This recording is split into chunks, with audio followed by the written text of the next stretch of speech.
Comme prévu, la réunion stratégique convoquée par l'autorité municipale d'Elancélé, Franck Mbonzola Messo, avec les chefs des groupements accompagnés de leurs chefs coutumiers, s'est tenue ce vendredi 1er novembre 2024 à l'université moderne de Kinkole dans la commune urbano-rurale d'Elancélé. À l'ordre du jour figuraient les points suivants: l'histoire de chaque groupement, l'insécurité dans les villages, puis les causes des conflits coutumiers. Pas conflit coutumier, ça signifie au yébi que Oloana par exemple attendait et endroité, mais il y a le chef de groupement ont décidé auquel va investir comme chef coutumier ni paix et tout ça. Pour ce faire, chacun à son tour, les chefs des groupements se sont exprimés pour donner l'historique de leurs groupements respectifs. Obengisa chef famille Konga, Obengisa chef Kikimi, Obengisa chef famille Kondo, Osamisa biso. Parce que trop c'est trop la bouma. Na commune nyonso réponse exacte. Ba village nyonso ya bouma eza convoité na bakuninga na ba groupement wana. Na koloba boye. Na biso ba umu. Baoumu toza ba chef de terre. Tant bakoko na biso bayaki, ba pikili konga. Ba ebike mai boy, na mai boy kaboli mboka boy na boy. Ngomba boy, na place boy kaboli mabele ya mutu boy na boy. Mais lelo nazo yebisa yo monsieur le bourgmestre, mabele ya kuma balingi ba botola yango pe basi ba botoli. Bazwinga plus de 5 à 7 villages. Ba village wana moyenga na koma kuna ezate. Trois exemples. Village moko babengi Bandundu. Bandundu ba nommé chef de village, ba chef bureau ba komi, bureau ya Mikondo, ba chef d'antenne yane, ba far de semi balé bazawana moyenga na koma kuna ezate. Oyokaki sango ya Nzakimwena. Nzakimwena batu bauti na maya mfusi. Epa toza limite. Kipolo, kipusu, limite la biso kuna na maya mfusi. Batu bakatisi, baye babotoli Nzakimwena. Bazoya na basoda. Monsieur le bourgmestre, si je ne me trompe pas, aux rapport. Donc, Kouma est convoité. Likolo ya mangengenge eza site touristique oyo bakoko batika lelo soko kana monsieur le bourgmestre ekomi mboka bateki yango nyonso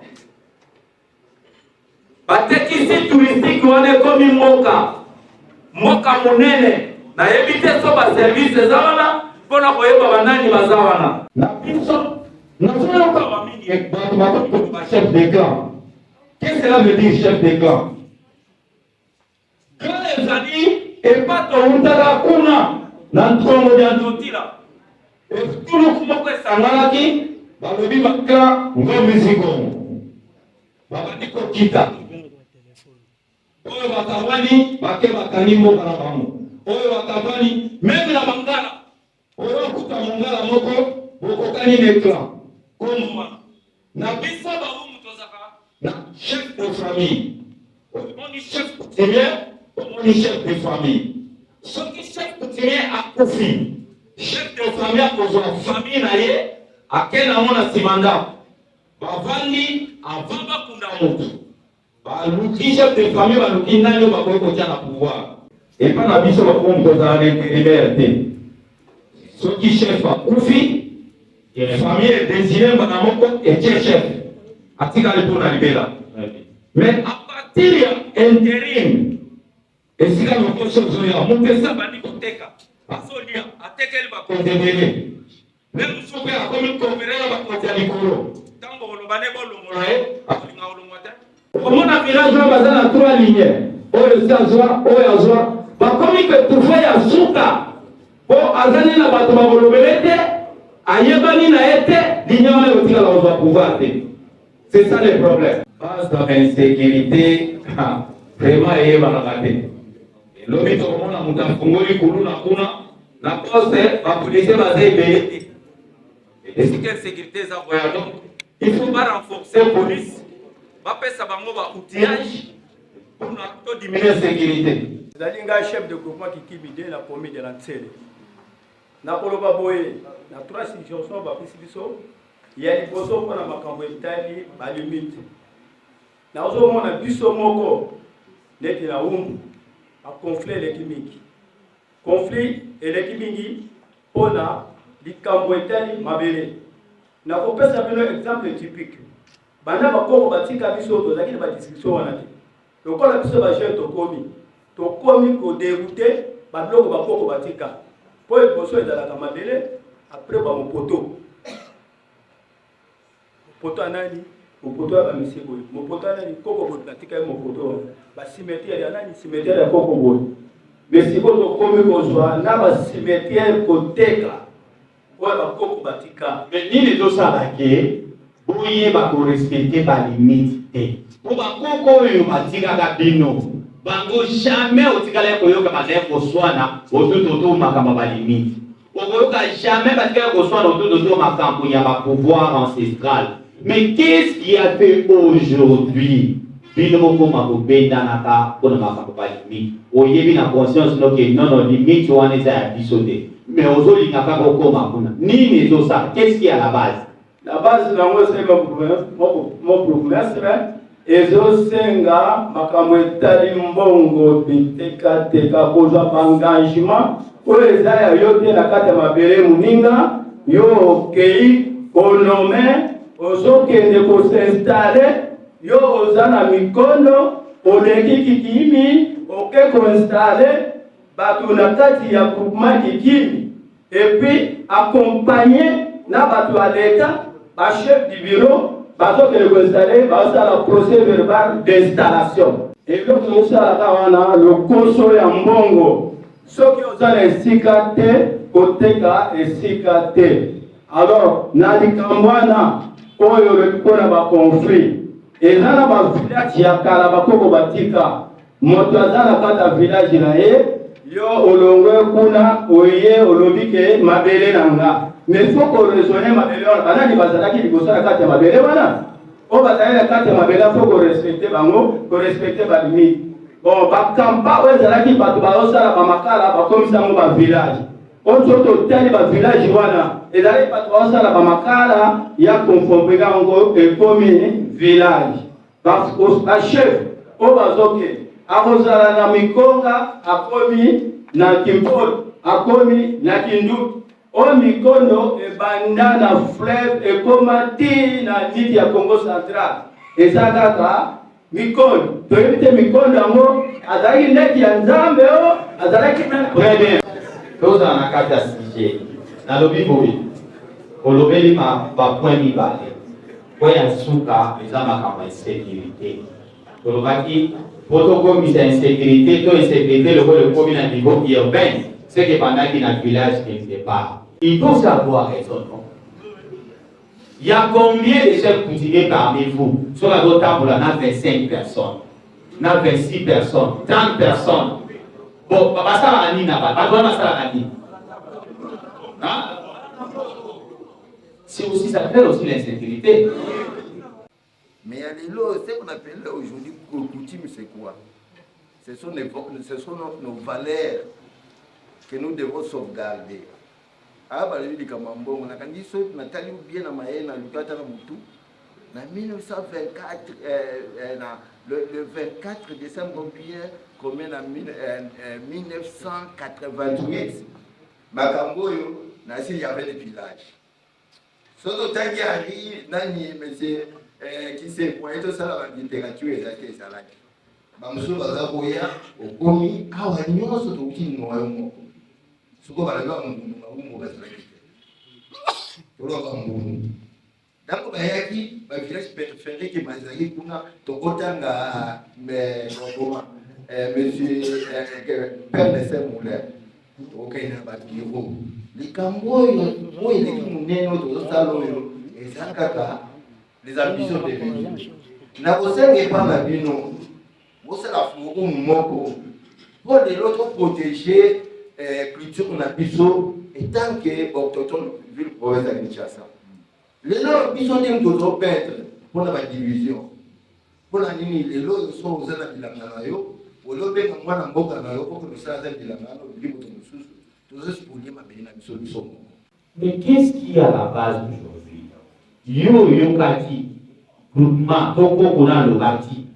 Mais les lots yo komi kote kote, au kotiki groupement ya yo, place aux ana droit, mais au komi kote de mo konta, notamment dans le groupement ya moninga moussoul.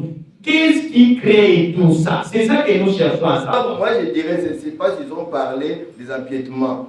Nous, on veut bien parler, il n'y a pas d'empiètement. Pas si on a trouvé aujourd'hui d'où vient le peuple Mbounounaba, parlons pour elle. Si vous lisez, il y a des colonies périphériques ici, là, où il n'y avait aucun village. Si aujourd'hui on remonte tout ça, vous êtes en train de parler aussi, nous cherchons les noyaux, la base. Et où il y avait vraiment conflit, vous devez dire, père de Saint-Moulin, vous verrez qu'il y avait des villages énumérés qu'on peut compter. Mais alors, on s'est mariés entre nous ici, là. Moi, je connais l'histoire, comment on a tendu la main de ceux qui sont venus de ces collines périphériques. Et au lieu de créer l'amitié, de protéger notre environnement, vous parlez de l'insécurité. La base de l'insécurité, c'est quoi?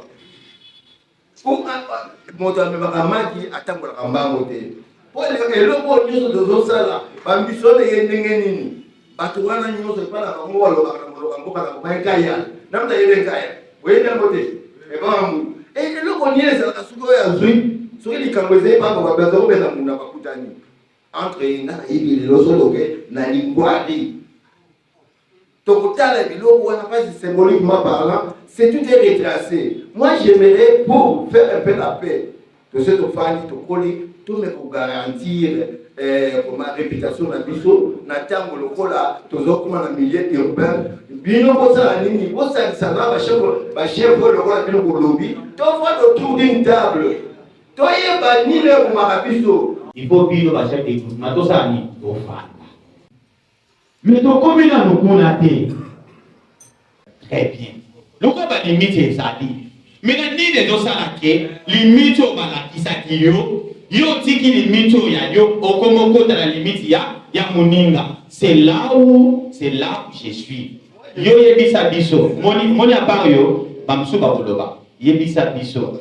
Mais c'est le maire ce que le gozo provoqué wana c'est le tel. Après tout le na deuxième sujet, ni des actes pour provoquer un conflit continue. Et là, nous avons manqué l'histoire. Tous allés isolés dans le service public.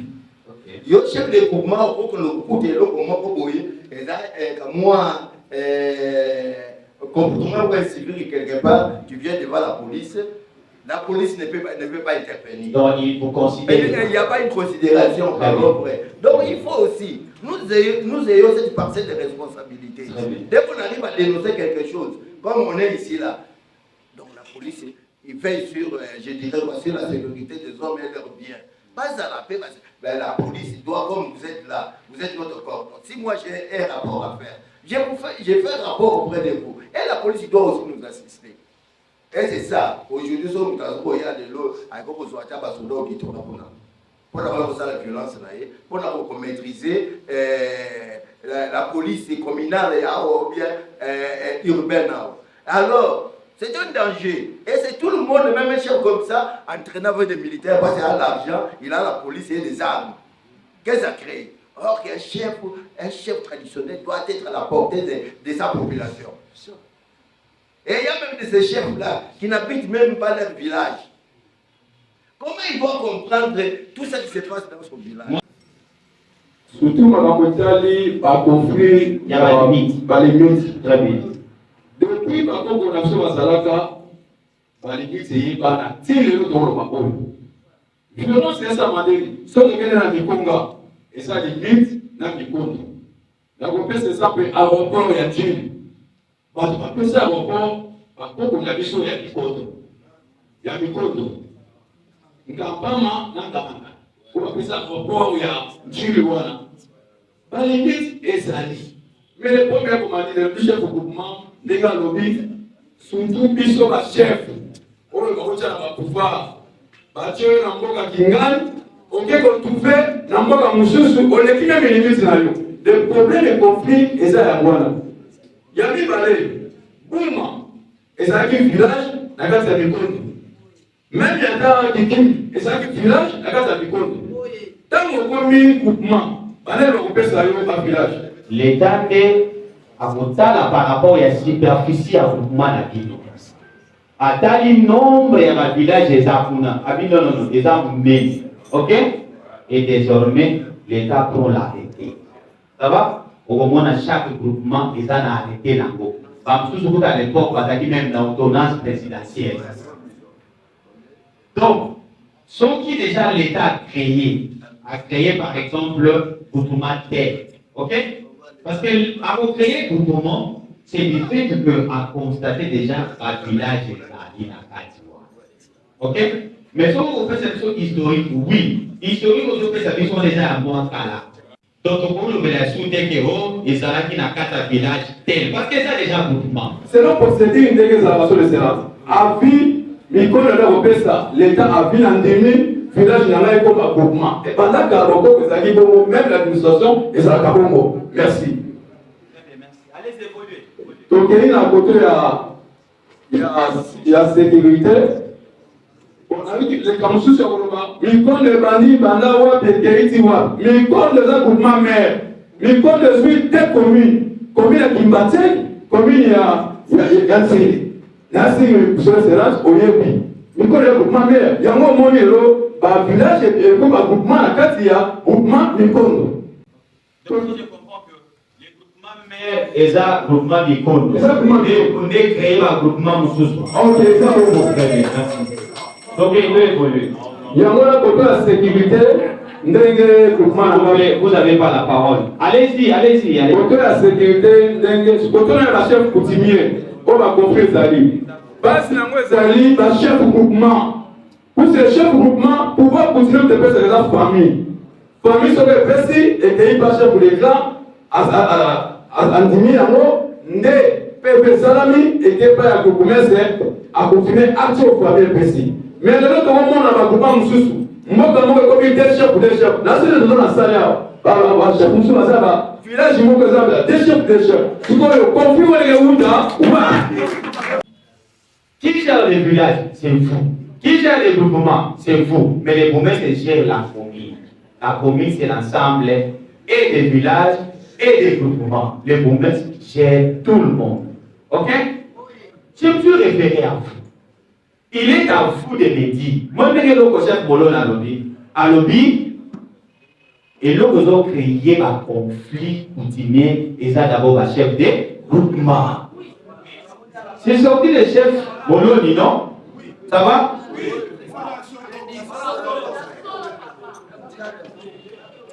Monica, Binos pour appuyer qu'il est à solo. Vous avez le contraire à Zate. Pour me Zate. À lobby, chef de groupement. Donc, chef de groupement au salarié. Sur le silence, vous allez en continuation à commune, vous avez moi, où il y a des coutumes, tel que vous. Là, il a allé à Congo à Guinée Est. Nazali collègue dans ma communion serait les groupements dans ma village. Ceux qui ont créé sur le silence, tambola dans ma village, ou bien Bengi Sana, nos chefs pour dans ma conflit, va présenter ma acte dans Bango. Comment vous commencez à faire les qui a signé acte? Mon compte de l'eau, aux aliments, la première conseil, la case de la commune à Seine. Dès que ça a. Parce qu'on pose le béré, on a trop jeune, on se prend mon salaire et que l'on a bien. Ce qui vous met un cas, ma qui déjà acte. Pour la procédure, vous met un cas, ma qui quoi acte. Par exemple, procédure des alaki bien. Ça va? Tout dit parce que procédure des alaki bien. Bon, ce qui procédure des alaki m'a fait, tout ça. Raison pour laquelle il y a lobby que il est certes vrai, mais il y a lobby. Le chef de groupement, à la base, il y a pas dédoublement, il y a pas chef coutumier. Pour ceux qui n'ont pas ça, on va faire le groupement, on va se défendre. Il n'y a pas de problème. Mais néanmoins, il y a un lobby. Ici, nous sommes venus pour Totala, côté Béba, et tout le Raison pour laquelle je suis en train de poser toutes ces questions. Moi, personnellement, si quelqu'un pense que avant qu'on conduira par exemple l'erreur, il est humain. Et demeurer à l'erreur, ça devait la sorcellerie. Lorsque je constate que n'a qui acte par erreur, dans votre erreur, on est continué. Ce qu'on t'a dit bien, il y a plusieurs, par exemple, ça va défiler pour un bureau. Mais pourquoi n'a pas se laisser faire? Et ça, il y a un sou. Au bout de l'eau, aujourd'hui, on l'a payé en droit. Je vous ai toujours dit ça. Et ça, il y a un loba. Il y a un photo avec l'électricement pour trouver la solution. Il y a un loba. Au nom de la continuité administrative, c'est moi qui ai remplacé les bourgmestres par j'assume et les actifs et les passifs. Ok? Mais lorsque je constate, comme j'avais dit, ici, les bourgmestres étaient induits à l'erreur. Et l'homme va te dire, je dois faire un effort. La position, c'est l'homme qui a le Kouta, le Kouta est à sincère. Vérité par je suis parfaitement d'accord avec vous. Et ce sont des chefs de groupement qui ont créé dédoublement, je voulais dire, dans la chef. Ok? Et je vais tenir compte de ça. Ça va? Oui. Je vais tenir compte. On dit, bah, on va être à la réunion, et dans la chef de groupement, et dans la chef de village. Na lobé la rabatou nyonso. Le loba lubi ba village nanga. Okonzi na bosenga yo tambola ba village wana. Okomona ba tie ba yaka. Bakapita. Siboyo tunana lo ese ba umu. Bazana bana te. Ese ba umu. Bazali na bana kasite. Le tambola na ba village ba ko lo ba village nanga. Okuta ba yaka. Ya mwana tokolo ba oseke za village na yo te. Banda kile so ko comment ta te. Comment tu as passé ce là? Il faut voir ma soeur, mon condition de connaître nous. Donc il faut pas flatter au thé. Donc il faut pas le comporter. Ça la commission mon co et ça la malade pour nous la chef pour va profiter de la plage na bango. Ben ça bango, tout ça la détourner na bango ko wana nyonso. On soit renseignement ya malamu, place que pour nous va rebelle. On passe à la prochaine. On continue sur commune. Oyebi ba chef oyo bazakana ba part d'essai. Malgré par service Zali, la chef à quartier Bazali, la chef à localité Bazali, il a un rapport. C'est le coma. Malgré par contre, on a dit 30 policiers, 20 policiers, c'est un chef bouteille. Pour ce qu'un chef, à côté de jamais 20 policiers en Ghana, 20 policiers. Là, il faut la commune, depuis le temps pour la commune à Séné. Là, c'est au monde de la police. Là, les policiers, on va gagner la Kanda Kunanga.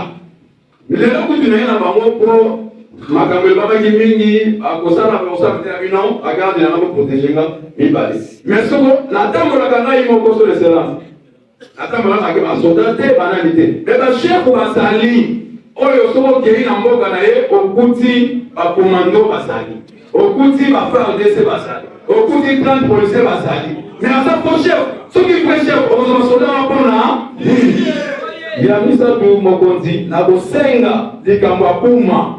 Pardon, chef. La carrière de Batik Aloba. Les Bissas. Les Kamapouma Zwango, amen. Vous savez, comment on fait dans ma casse? Ah, ma bande, oh, écoute ma pomme. Oh, écoute ma pomme. C'est pour lui. Même si le chef, en tout cas, chef, pour la 5000 agneaux, de faire la pomme, béni ça, bango. Nous, on connaît le bango. Oh, ya, outa, papi, oh, ya, outa. C'est bon. Parce que awa bien tout ça pour y réunion. OK? Pour y pour régler dans le conflit coutumier hein? Attendez.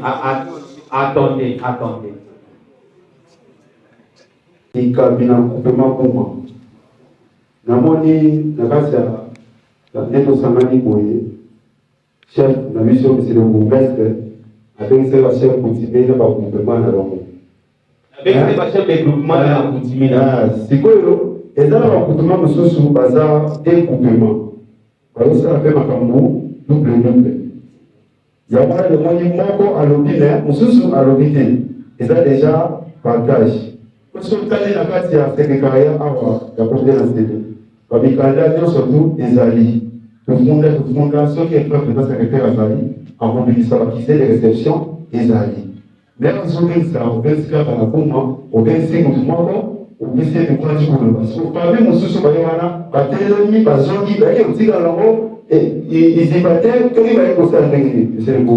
Après avoir écouté attentivement chaque invité, le patron de la municipalité d'Intsele a promis la mise en place d'une commission chargée de collecter toutes les questions pendantes, aussi bien auprès des chefs coutumiers que les chefs des villages du ressort de la commune d'Intsele, afin de trouver des solutions idoines aux nombreux problèmes qui se posent dans la commune.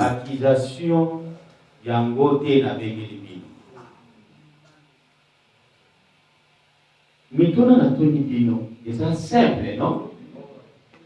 Quand on est chef de groupement, on dirait qu'il faut être en mesure de l'expliquer. Au début, il est certes vrai, parce que chef Néné a dit il y a une commission que je dois mettre en place. Cette commission a posé un devoir mi balé. Et voilà les bosso, qui s'appelle ya mandenge et il y a mis balé au tala makambo itali ba conflit coutumier. Vous se dérangez te. Nyon se banakana bad. Ça va? Oyo ngana koloba. Yangwana chef de l'État osani akuyoka. O ngana koloba. Yangwana, nani gouverneur Osani, même le ministre de l'Intérieur. À la fin de la réunion, à l'unanimité, le chef des groupements et ceux des villages ont adhéré à la proposition du bourgmestre Franck Mbo dans les soucis de mettre une bonne fois pour toutes un terme au conflit coutumier qui se vise dans cette juridiction. Oui, monsieur le bourgmestre a commis un scellé.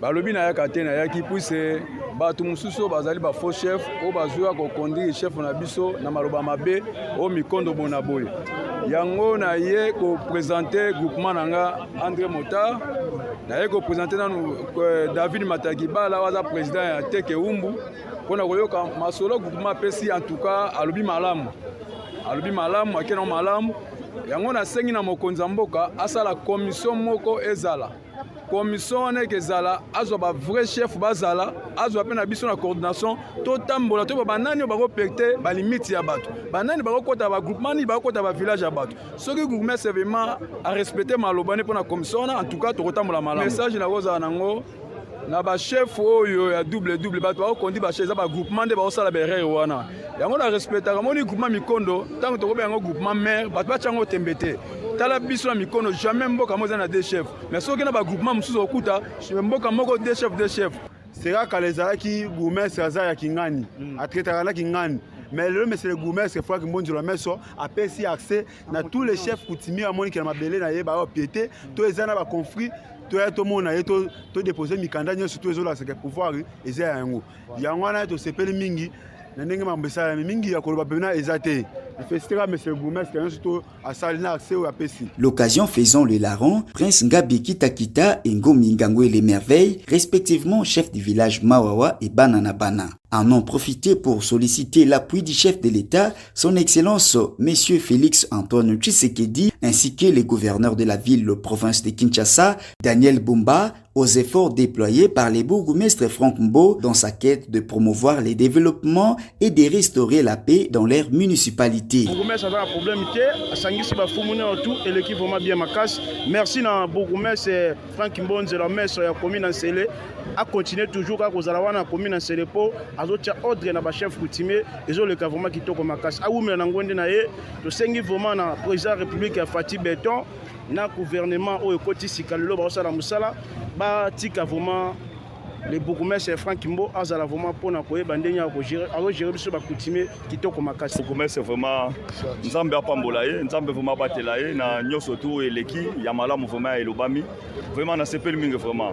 Et chef de groupement nyonso tu vraiment il va intervenir vraiment na lancer ba fleur pas pour prendre la biso ndenge ya mécanisme koloba total ça vraiment vérité ndenge zali nasepeli makasi vraiment. Était présent à cette réunion chef Pedro Montali du groupement Mikonga, chef Nene Mayasi du groupement Bouma, chef Patrick Moloni du village Tolingana et coordonnateur de la communauté Teke Umbukin Est pour les comptes du chef du groupement Mikondo et enfin les chefs du groupement Kikimi. Après une réunion pleine d'informations, il revient au bourgmestre Franck Mbo de faire son rapport à sa hiérarchie pour des solutions appropriées.